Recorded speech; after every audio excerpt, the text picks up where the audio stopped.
não sabe para onde ir, tem medo de que possa acontecer uma guerra, uma invasão. O que eu sinto é que esse é um período de divisor de águas. As pessoas precisam se posicionar. Então, quando você propôs o tema, né, sobre a sobrevivência da humanidade, né, nos dias que virão, eu pensei em falar em 3 âmbitos diferentes. Eu pensei em falar num primeiro âmbito, que seria o âmbito do indivíduo, falar que tipo de homens e mulheres estão vivendo nos dias de hoje. Depois falar do ponto de vista geopolítico, né? O que vai acontecer com todas essas guerras, esses movimentos que a gente está vendo.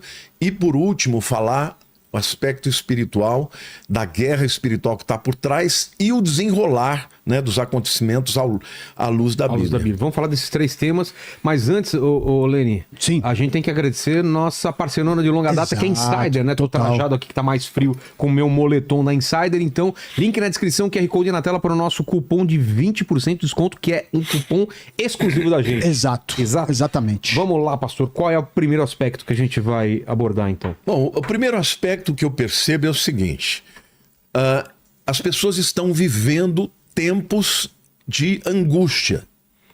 O que eu percebo que a Europa, por exemplo, que era um continente absolutamente laico, pacífico, onde as pessoas prosperavam. Laico significa religioso. Não tinha uma visão religiosa. Que eram... não ligavam para uma religião, uma fé. Você falava de Deus, as pessoas olhavam para você e falavam, o quê? Tá falando do quê? Como se fosse uma maior absurdo. Tirando alguns países, né? Como Portugal, talvez, que é bastante católico. Mesmo Portugal, Espanha, Itália, por exemplo, eu tenho uma grande amiga na Itália, em Milão, e eu perguntei, qual é a grande luta de vocês aqui? Ela fala, a nossa luta aqui é contra o ateísmo. Sério? Porque a Itália é um país historicamente é o centro, né? O Vaticano está lá, né? Mas o jovem não pensa mais em Deus. Mas agora está começando a ter um movimento em que os jovens não acreditam mais nesse discurso humanista. Então, os jovens estão invadindo as ruas. Tem uma descrença com políticos, com autoridades, né? Total. E eles estão se entregando à fé. Um avivamento. Um grande avivamento em todas as nações, na Inglaterra, na Itália, aqui, né? Na França, no Brasil. Mas o Brasil é um país muito espiritualizado. Por quê? Porque eu percebi na própria Itália. Eu fui para Sicília, a Sicília é muito pobre. Muito pobre. Lá o povo busca Deus. É incrível.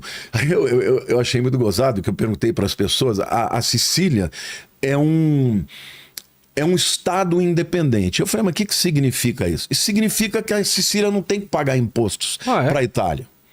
Ela recebe ajuda da Itália, mas ela não paga imposto para a Itália. Eu falei, mas e a máfia? A máfia continua mandando. Eu falei, como assim? Essas coisas que você vê nos filmes, se não pagar, eles entram e quebram tudo. Existe ainda. Existe. Eu falei, mas como é que eles sobrevivem? Eles têm que escolher se vão pagar a máfia ou vão pagar imposto. Eles pagam a máfia. Cara. Não paga imposto? Não. E a Itália deixa. Mas o povo lá busca Deus. Tem muito mais sede da espiritualidade do que na Itália continente, sobretudo no norte, que é muito mais rico. Você acha que tem uma relação entre sucesso econômico, um país, quanto mais rico é, menos ele busca Deus, ele fica mais... É uma relação direta. Direta. Você países nórdicos, né? Países nórdicos, países que têm riqueza, países onde as pessoas não têm necessidades físicas, né? A previdência é boa, você fica doente, você vai no hospital, você é tratado de graça. São países também que tem muita... Você falar isso sem dar problema no YouTube aqui, mas pessoas acabam tirando a vida, né? Muito, né? Tem tudo...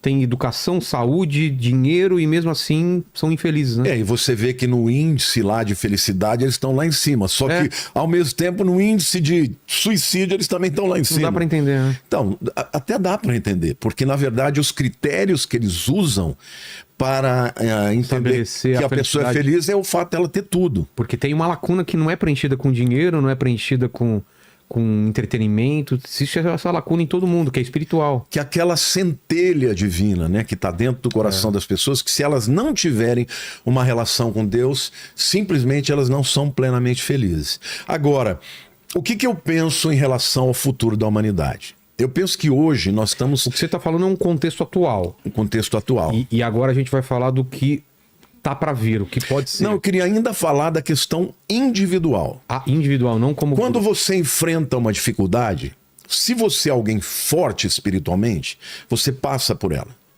A diferença de um cristão que conhece a Deus, que tem fé, que tem convicção de que Deus é com ele passa pela tribulação, Sai mais forte. sai mais forte. Mas se o indivíduo é fraco, ele morre.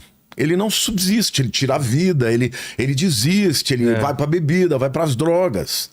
E o que eu vejo, Vilela, é que o mundo está debaixo de uma grande luta espiritual. Nós vamos falar isso mais especificamente para cima, mais para frente. Mas o que eu percebo é que, por exemplo, em países onde não existe liberdade, onde o evangelho é perseguido, as pessoas estão dispostas a morrer muitas vezes. Tem gente que fala que isso é mentira, mas existe muitos países onde tem perseguição. Que isso? Né? Eu sigo o pessoal das Portas Abertas. Recentemente foram mortos 200 cristãos. Onde? Na Nigéria. Porque lá eles estão perseguindo. Recentemente eu recebi notícias de um pastor que foi morto com a sua família inteira no Irã. Por causa da sua fé. Só por causa da fé. Só por causa da fé. E Achei que a deram gente tinha prazo passado. para ele negar, entendeu? Achei E ele que a não gente tinha negou. passado dessa fase na história, mas não passamos. Né? Não, na Síria existem muitas mulheres, mas muitas mulheres que perdem os seus maridos que eram cristãos e que ficam sozinhas. Eu faço parte de um grupo chamado GKPN, que é um grupo de pastores de grandes igrejas. Nós ajudamos essas mulheres na Síria. No Egito existe perseguição também. Então a verdade é que nesses lugares onde o evangelho não é livre, os cristãos são fortes. Mas em países onde a liberdade para se pregar o evangelho existe, como o Brasil, por exemplo, a gente tem visto que Satanás está trazendo um outro evangelho. Você já ouviu falar da parábola do joio e do trigo? Sim. A parábola do joio e do trigo, eu vou contar para vocês. É dos tipos de terreno, essa daí ou não? Não, essa é do semeador. Ah, do semeador, né? A do joio e do trigo é o seguinte: o joio e o trigo, eles são muito semelhantes. Você olha, você não sabe a diferença. Igualzinho. Joio é tipo de um... O joio, ele é uma praga que é colocada no meio do trigo. Qual é a diferença? Você só percebe o que é joio e o que é trigo na hora da colheita. Quando floresce. Quando nasce. Não, quando tá para colher mesmo. Por quê? Porque o trigo, ele fica muito pesado e o ramo ele dobra. E o joio não tem nada dentro do...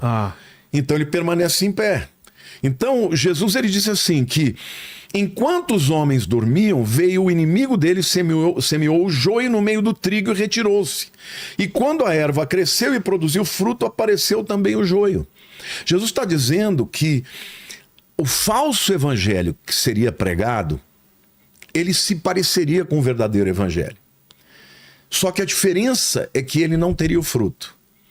E ele diz que é Satanás quem vem. O indivíduo era um fazendeiro, ele plantou a semente de trigo, mas no meio da noite veio o inimigo e plantou o joio junto. E eles começaram a crescer, e Jesus diz, não dá para você tirar um... Ah lá, tá vendo? É bem parecido mesmo. Isso é... Só que ele pegou um trigo que já está na fase de colher e o outro que está verdinho. Porque o trigo, quando ele está... Fica muito parecido? Ele fica verdinho também. O trigo, quando é plantado, é verde. Ele só fica assim quando ele está para ser na colheita já. Então é praticamente impossível você arrancar o joio sem arrancar o trigo. O que Jesus está dizendo? Que... é na colheita, é na vinda do Senhor que aquilo que era parecido, mas não era, vai ser separado daquilo que é de verdade. Agora, o que acontece quando você vê uma igreja cheia de joio? Você vê cristãos que parecem cristãos, que falam como cristãos. Que é pior do que o ateu, eu acho. Muito pior, porque ele engana os outros. Essa é a questão. Quando você vê um ateu combatendo a fé, é mais fácil, porque ele sabe. Você sabe que aquele camarada é um ateu. Mas quando ele se traveste de cristão, mas vem com um discurso fraco, ele forma homens fracos. E aonde eu quero chegar aqui? Nós estamos vivendo um tempo em que o evangelho, por um lado, está sendo pregado em todo o mundo, tá? E aqui eu comecei dizendo que mais uma vez eu tenho que te agradecer, toda vez eu tenho que agradecer, e não é puxação de saco, mas na verdade, gente, esse programa aqui tem me levado para muitos lugares. Na Itália, eu estava na Itália, preguei em italiano. Pela primeira vez, fiz toda a turnê em italiano. Entendeu? Fala italiano? Parlo italiano benissimo. O Lene também? O Lene também fala alguma coisa em italiano, Lene? Parlo muito bem, mas va bene. Como é que você fala palavra em italiano? O pior é que eu sei uns palavrão em italiano. Não, é pastor. Parola. Lembra da música? É. Parola e palavras. Então, eu nos lugares que eu ia, muita gente vinha me visitar e falar, eu não perco uma entrevista sua no Vilela. Falei, mas você entende? Eu passei a entender depois que eu comecei a te ouvir. Italiano. Que doideira. Tô falando de italiano. Eu fui em igrejas que não tinham brasileiro. Então tá chegando lá. Poxa, que e bom. Jesus falou, Vilela, que o evangelho seria pregado no mundo inteiro. Ele diz assim, Jesus fala, né? E será pregado esse evangelho do reino por todo mundo, para testemunha a todas as nações. Então virá o fim. Então, nós estamos vivendo um tempo em que o evangelho está sendo oferecido. Quando você traz, não só a mim, muitos outros padres e pastores que pregam a palavra, você está sendo um instrumento para levar, para que essa profecia se cumpra. E muito jovem assiste. Isso que é Muito jovem. Isso é muito legal. Então, o que acontece? O evangelho chega, mas chega também aquele evangelho falso, que é o joio. E esse evangelho falso, ele produz cristãos fracos, que se vier uma perseguição, esse povo não aguenta. Então, o que eu penso que está acontecendo do ponto de vista humano é que muitas vezes, até dentro das igrejas, as pessoas estão abdicando da Bíblia e procurando outras narrativas. Mas a pergunta que todo mundo deve estar se fazendo em casa é como eu diferencio o joio do trigo nessa parte de É muito de simples. religião. A mensagem do evangelho é a mensagem da cruz. Jesus disse, quem quiser me seguir, tome as suas Tudo que for cruzes e diferente negue. disso. Você vê pessoas que não falam de cruz, que não fala de sacrifício, que não fala de abrir mão, não fala de santificação. As pessoas falam do quê? Vem pro evangelho, que você vai ser rico, que você vai prosperar. Isso é mentira. Por quê? Porque uma teologia que só vale em alguns lugares... Jesus falando isso daí, ó. Não, Jesus nunca falou sobre... Vem aqui que você vai ganhar um carrão. Não é? Não tinha carro, né? Agora, você nunca ouviu pessoas vai ganhar falando um jegue. sobre isso? Não, É o contrário, né? Quem quiser vir após mim, tome a sua cruz e negue-se. É. Então, o evangelho de Cristo é o evangelho de negar-se, é de morrer para poder viver. Jesus disse, se o grão de trigo caindo na terra não morrer, fica ele só. Ele estava falando em primeiro lugar dele mesmo que tinha que morrer. Mas nós devemos copiar o modelo de Jesus. Então o cristianismo, ele traz bênçãos, a fé traz muitas bênçãos, mas traz embates. E pessoas que são fortes são pessoas que vão aprender a lidar com as lutas sem fugir, sem desistir. Não existe caminhada com Jesus sem luta, porque tem muita gente que fala, eu me converti e continuo tendo problema, eu continuo tendo dificuldade. Às vezes aumenta. Eles acham que é uma coisa mágica, né? Tipo, agora os problemas acabaram. Às vezes que eu fiquei afastado e quando eu voltei, aí é que as coisas complicam. Lógico. Porque você tá afastado, ninguém tá... Você já tá do outro lado. Ninguém tá preocupado contigo. Isso aí. O do problema é quando você tá voltando e tá trazendo mais gente. Aí tudo muda. Você sabe que a prova,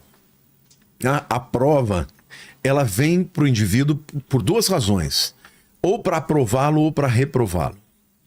Agora, você só cresce na luta. Eu digo que a vitória você celebra, mas você cresce na luta.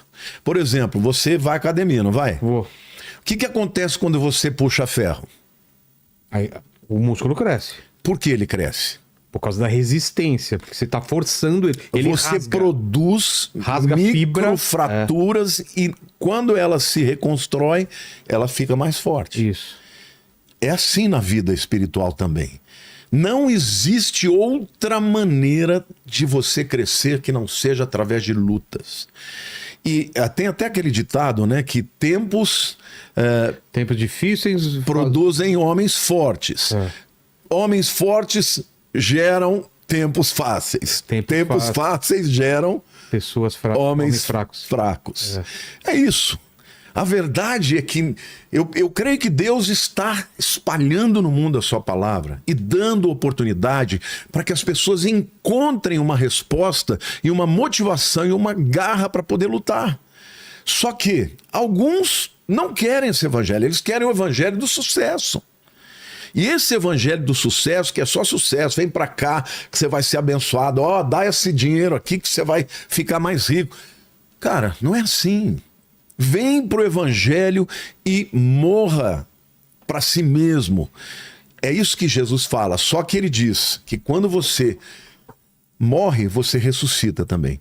Ressuscita melhor, uma pessoa, sabe, com mais paz no coração, com mais garra, com mais fé, com mais capacidade para enfrentar as dificuldades. Esses cristãos que estão morrendo por causa da perseguição são homens e mulheres, a Bíblia diz, dos quais o mundo não era digno. Porque para eles a fé significava morrer. E isso existe ainda hoje. Agora, virão tempos em que eu penso que o arrebatamento virá primeiro, mas, de qualquer forma, nós sabemos que na grande tribulação pessoas se converterão e vão ter que enfrentar o anticristo. E é muito interessante porque hoje nós já estamos vivendo em tempos que dá para você imaginar como vai ser.